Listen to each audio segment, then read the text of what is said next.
অচেনা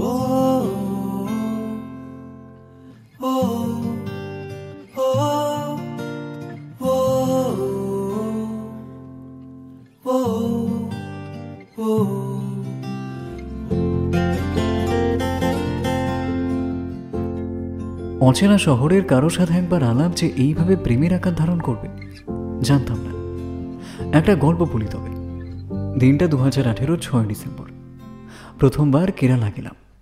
অফিসের কাজে আলাপ হলো একটা মিষ্টি মেয়ের সাথে। গল্প হলো, আর হলো ছোট্ট পরিচয়। যে চোখে রাখলেই চোখ পাখির আলোর মিছিল, বেচারা রোজ মরে যায় চুপিসারে, যে ছিল গোপনীয় তিল। আর ঠিক তার 1.5 মাস পর অফিসের ট্রেনিংয়ের শেষে যে যার বাড়ি ফেরার পালা, আর ধারাবাহিক নিজের কাজের ব্যস্ততা, ব্যাস। আর তারপর থেকে 2 কি 3 বছরের দূরত্ব। তারপর আমি জোহান্সবার্গ চলে আসি 2021-এ, আর পৌলমী চলে যায় 2022-এ কেপটাউন। যে চোখে রাখলেই চোখ পাখির আলোর মিছিল, বেচারা রোজ মরে যায় চুপিসারে, যে ছিল গোপনীয় তিল।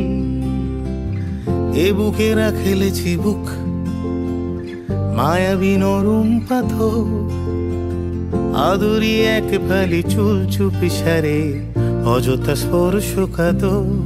যেখানে ডুব সাঁতারে খুব ছুঁয়েছি অবাক করা, যেখানে মনের ভেতর ঘুমিয়ে দুজন সমান্তরাল।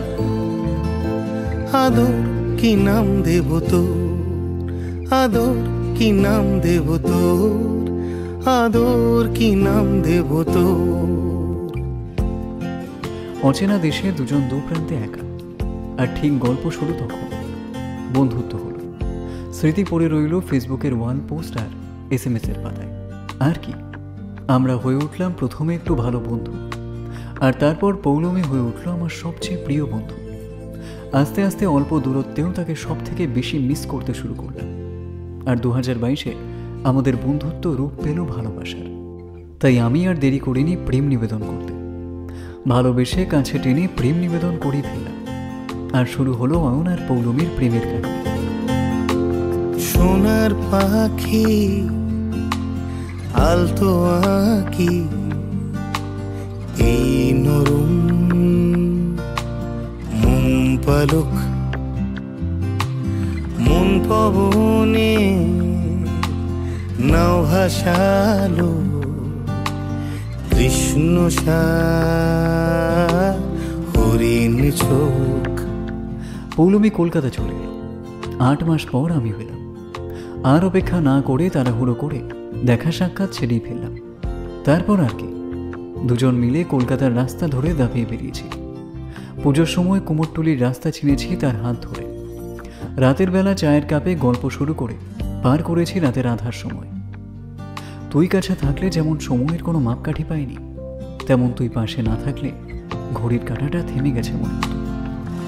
এই ফুলে এই ঘাসে এই মেঘেলা মধুমাসে যদি আসে, যদি ভাসে তোমারই জাহাজ, যেখানে ডুব সাঁতারে খুব ছুঁয়েছি অবাক করার, যেখানে মনের ভেতর ঘুমিয়ে দুজন সমান্তরাল।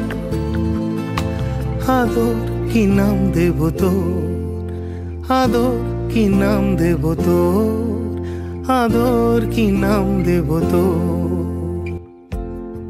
তাই 2023-এর মে মাসে বিয়ের পাকা দেখা সেরে ফেললাম। আর সিদ্ধান্ত নিলাম সারা জীবন একসাথে পাড়ি দেব।